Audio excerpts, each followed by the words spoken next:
Korean भाषा सिक्ने सपना छ भने एकदमै सही ठाउँमा आइपुग्नु भएको छ। ल आउनुहोस् सँगै मिलेर यो कोरियन भाषा सिक्ने रोमाञ्चक यात्रा सुरु गरिहालौं। यो बन्न सक्छ सबैको लागि व्यक्तिगत रोडम्याप। हो नि, होइन त? सोच्नुस् त, के-पपको धुनमा मज्जाले झुम्न पाइयोस्, के-ड्रामाको कथामा सबटाइटल बिना नै डुब्न पाइयोस्, कसलाई पो यस्तो रहर नहोला र? आजको हाम्रो यो प्रस्तुतिले ठिक त्यही रहरलाई वास्तविकतामा बदल्ने बाटो देखाउनेछ। धेरैलाई लाग्ला कोरियन भाषा सिक्न गाह्रो छ, तर त्यस्तो होइन। यो कुनै पहाड चढ्नु जस्तो गाह्रो काम पटक्कै होइन, बरु एउटा एकदमै रमाइलो यात्रामा निस्के जस्तो हो। त्यसैले तयार हुनुहोस्, किनभने हाम्रो साहसिक कार्य अब सुरु हुँदैछ। ल, अब सुरु गरौँ है त। कुनै पनि भाषा सिक्नु छ भने त्यसको जगबाटै सुरु गर्नुपर्छ, होइन र? त्यो जग भनेकै वर्णमाला हो। कोरियन भाषाको वर्णमालालाई हङ्गुल भनिन्छ र साँच्चै भन्नुपर्दा यो त्यो जादुई साँचो हो जसले भाषाको ढोका नै खोलिदिन्छ। हङ्गुलको सबैभन्दा राम्रो पक्ष के हो थाहा छ? यो एकदमै सरल र तार्किक छ। जम्माजम्मी 14वटा आधारभूत व्यञ्जन र 10वटा स्वरवर्णहरू छन् र सबैभन्दा अचम्मको कुरा के हो भने यसलाई वैज्ञानिक रूपमै यति सजिलो गरी डिजाइन गरिएको छ कि जो कोहीले पनि सिक्न सक्छ। ल, एउटा व्यञ्जन वर्णबाट सुरु गरौँ है त। यो वर्ण हो य। यसको उच्चारण एकदमै सजिलो छ। अंग्रेजी शब्द गोको जी जस्तै ग। कति सजिलो होइन त? व्यञ्जन वर्ण त भयो, अब पालो स्वर वर्णको। यो हेर्नुहोस् त, आ।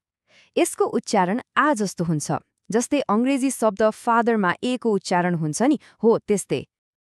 ल, अब हेर्नुहोस्, यहाँनिर साँच्चीकै जादु हुन्छ। जब हामीले अघि सिकेको व्यञ्जन कियक म्हणजे ग र स्वर आ म्हणजे आलाई एकै ठाउँमा जोड्छौं, तब बन्छ गा अर्थात् गा। देख्नुभयो त? कोरियन अक्षरहरू यसरी नै ब्लक जोडेर बन्छन्। कति तार्किक र वैज्ञानिक छ है?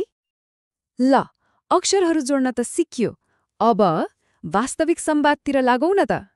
यो हाम्रो यात्राको अर्को एकदमै महत्त्वपूर्ण र रमाइलो कोसेढुङ्गा हो। कुनै पनि कुराकानी सुरु गर्न के चाहिन्छ? अभिवादन। र कोरियन भाषामा सबैभन्दा महत्त्वपूर्ण शब्द हो आन्योङआस्यो। आन्योङआस्यो यो सायद सिक्नुपर्ने पहिलो र सबैभन्दा उपयोगी शब्द हो, नमस्ते भने जस्तै। अभिवादनपछि आफ्नो परिचय दिने पालो। यसको लागि भन्न सकिन्छ छनुन अनि आफ्नो नाम इम्निदा। छनुन नाम इम्निदा। ल, मनमा नै एकपटक आफ्नो नाम राखेर अभ्यास गरौँ त। अब वाक्य बनाउने तरिका बुझौं। यहाँ एउटा एकदमै महत्त्वपूर्ण कुरा याद गर्नुपर्छ। त्यो हो कोरियन व्याकरणको नियम। यो अलि फरक छ। अंग्रेजी वा नेपालीमा जस्तो कर्ता अनि क्रिया अनि कर्म हुँदैन। कोरियनमा कर्तापछि कर्म आउँछ र क्रिया चाहिँ सधैँ वाक्यको अन्त्यमा आउँछ, मतलब सब्जेक्ट अब्जेक्ट वर्ब। यो उदाहरणले कुरा झन् छर्लङ्ग पार्छ। अंग्रेजीमा आई इट राइस भन्दा क्रिया इट बीचमा आउँछ, तर कोरियनमा हेर्नुस् त छनुन फाबुल मगयो। यसको शाब्दिक अर्थ हो म भात खान्छु।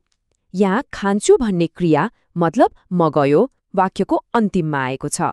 हो, यही हो मुख्य फरक। ल, अहिलेसम्म सिकेका कुराहरू त किताबका भए। अब किताबबाट बाहिर निस्केर वास्तविक संसारमा प्रवेश गर्ने बेला भयो। हामीले जे सिक्यौं त्यसलाई वास्तविक कुराकानीमा कसरी प्रयोग गर्ने होला? आउनुहोस् हेरौँ है त। एकछिनलाई कल्पना गरौँ त, हामी कोरियाको एउटा सुन्दर चिटिक्क परेको क्याफेमा छौं र मनपर्ने कफी अर्डर गर्नु छ। यस्तो अवस्थामा कसरी कुरा गर्ने होला? त्यस्तो बेलामा एकदमै सजिलोसँग भन्न सकिन्छ खप्पी हान्जान चुसेयो। खप्पी हान्जान चुसेयो। यसको अर्थ हो 1 कप कफी दिनुहोस् कृपया। कति उपयोगी वाक्यांश है? कोरिया जाँदा त यो पक्कै पनि काम लाग्छ। अनि बारिस्टाले मुस्कुराउँदै जवाफ दिन्छन्, ने आएगेसुनिदा, अर्थात् हस् मैले बुझेँ। ल हेर्नुस् त, कति सजिलै एउटा सफल र पूरा संवाद भयो। अब शब्द भण्डार बढाउने कुरा गरौँ। नयाँ शब्दहरू सम्झने एउटा एकदमै सजिलो तरिका छ। त्यो हो तिनीहरूलाई समूह बनाएर सिक्ने। जस्तै खानासँग सम्बन्धित शब्दहरू जस्तै भात, किम्ची, पानी एकै ठाउँमा। परिवारसँग सम्बन्धित शब्दहरू अर्को ठाउँमा, यसो गर्दा दिमागमा एउटा चित्र बस्छ र सम्झन असाध्यै सजिलो हुन्छ। ल अब बिस्तारै समापनतिर लागौं। तर याद राखौं, यो अन्त्य होइन, यो त यात्राको निरन्तरता हो। भाषा सिक्ने गतिलाई कायम राख्न निरन्तरता चाहिन्छ र त्यसका लागि केही सरल अभ्यासहरू एकदमै महत्त्वपूर्ण हुन्छन्। भाषा सिक्नु भनेको म्याराथन दौड जस्तै हो, 100 मिटरको दौड होइन। त्यसैले हरेक दिन गरिने साना साना अभ्यासहरूले नै ठूलो फरक पार्छ। जस्तै दिनमा 10 वटा नयाँ शब्द सिक्ने प्रयास गर्ने वा घरमा भएका सामानहरूलाई कोरियनमा गन्ने हो। यस्तै सानो प्रयासले नै एक दिन ठूलो प्रगति ल्याउँछ। एकपटक यदि आधारभूत कुराहरूमा पोख्त भइसकेपछि यो यात्रा झनझन रमाइलो हुँदै जान्छ। त्यसपछि भूत र भविष्यकाल सिक्न सकिन्छ, अझ बढी विनम्र भएर बोल्ने तरिकाहरू जान्न सकिन्छ र सबैभन्दा रमाइलो आफ्नो मनपर्ने के-पप गीतहरू बुझेरै सँगै गाउन सकिन्छ। सोच्नुस् त कति मजा आउँछ होला। ल, यो यात्राको नक्सा त अब तयार भयो।